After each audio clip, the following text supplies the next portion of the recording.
You got on social media today and someone your age just bought a house, got married, started a business, had a baby, and you're thinking to yourself that I should be further along by now. Or maybe you woke up and you had a sudden sense that life is moving and you're just catching up. A lot of people would say, I feel behind. But the thing is, behind is not a feeling. And once we put that into perspective, everything starts to shift.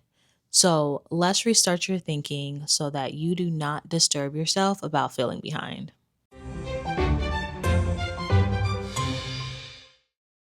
Welcome to Do Not Disturb Yourself. My name is Brianna, and I'm a licensed clinical social worker that help teaches people like you not to get in the way of your own goals. Most of the time, the thing that's standing in the way of your goals, your peace, and your happiness is you. The way I help people work through that is through rational emotive behavior therapy, REBT for short. It's an approach that I use with my clients and in my everyday life. So if you're ready to do something about it, you're in the right place. When people say, I feel behind, what is really presenting itself? Here's the thing, RBT is very particular about the words that we use to describe our emotions because we believe that how we think influences our behavior and how we feel. Again, behind is not a feeling. It's more of an interpretation, a judgment, a story that we tell ourselves to make sense of where we are versus where we should be. In reality, there are other various emotions that are contributing to this sense of feeling behind, and those emotions are pretty much negative. But the ones that usually create this dreaded sense of feeling behind can be feelings of anxiety, where you're worrying about the future that hasn't even happened yet, or you're making yourself feel depressed, in which you're demanding that you cannot be where you are and having a sense of hopelessness and telling yourself you're a failure. Or you can have a sense of shame in which you're looking at where you're at and you believe that you're experiencing unbearable judgment. Or you can make yourself feel angry, either at yourself or other people, for being in the spot that you are right here and right now. Here's where RBT is interesting because not all negative emotions are seen as unhelpful. There are emotions that may feel negative but helpful because it motivates you. So if you're feeling concerned about where you're headed in life or disappointed that you're not there yet, those are more helpful negative emotions because they prompt you to do something, to make change. But making yourself feel angry, shamed, depressed is not going to cut it. Behind only makes sense if there's a correct timeline. And I have to ask, whose timeline are you referencing? Well, if you take a step back, you're probably basing your timeline off of society, in which at a certain age you're expected to complete each milestone, graduate school, get a nice job, have a nice family, and live happy.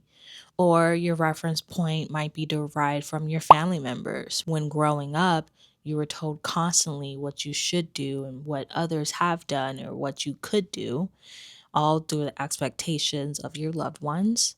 Or it can be through social media, where you're scrolling every day, looking at people's accomplishments, especially those who are similar ages of you.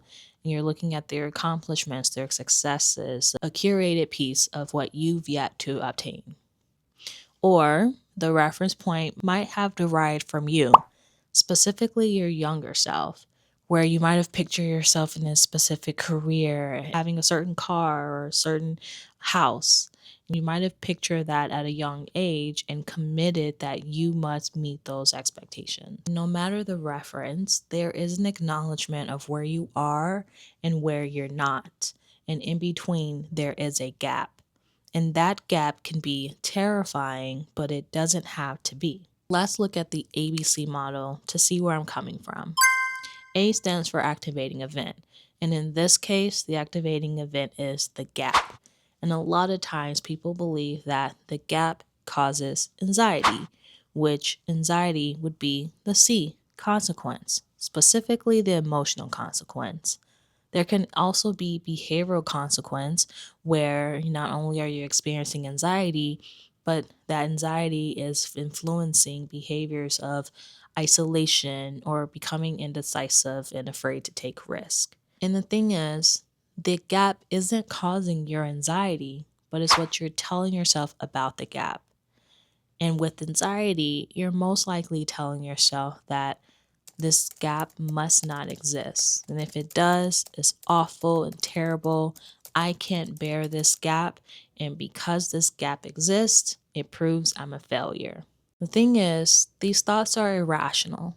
Usually, rational thoughts are illogical, they're not helpful, and they don't make sense. If you take a moment to challenge these thoughts, you would find yourself with more helpful, rational thoughts that can help you feel a lot better. Here is a coping statement that I created after challenging a couple of those irrational beliefs. I would prefer to be further along, and I'm disappointed that I'm not. But my worth is not determined by my timeline. You see, this coping statement holds the disappointment, removes the demand, and opens the door to problem solving. Let's summarize and what we can do the next time we are feeling behind. And I want you to try to name the actual emotion because, again, behind is not a feeling. There are definitely an emotion that is underneath behind. And I want you to take a moment to identify what that emotion is. The second thing I would want you to do is find the belief. What are you telling yourself about the gap? What are you telling yourself about being behind? And write that down.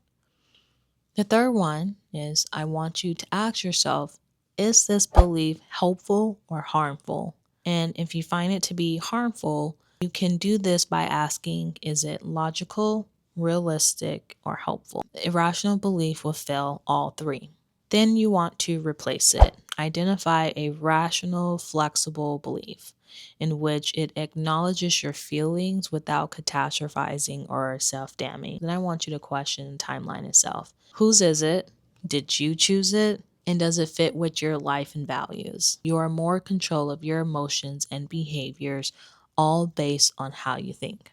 The most important thing is that the disturbance doesn't come from the gap, it comes from your beliefs about the gap. Beliefs can be examined, disputed, and changed. Thank you for making it this far into the video, and I would like for you to comment below what's one area in life where you're telling yourself you're behind. You might not be the only one. I'm Brianna, and remember, do not disturb yourself about feeling behind.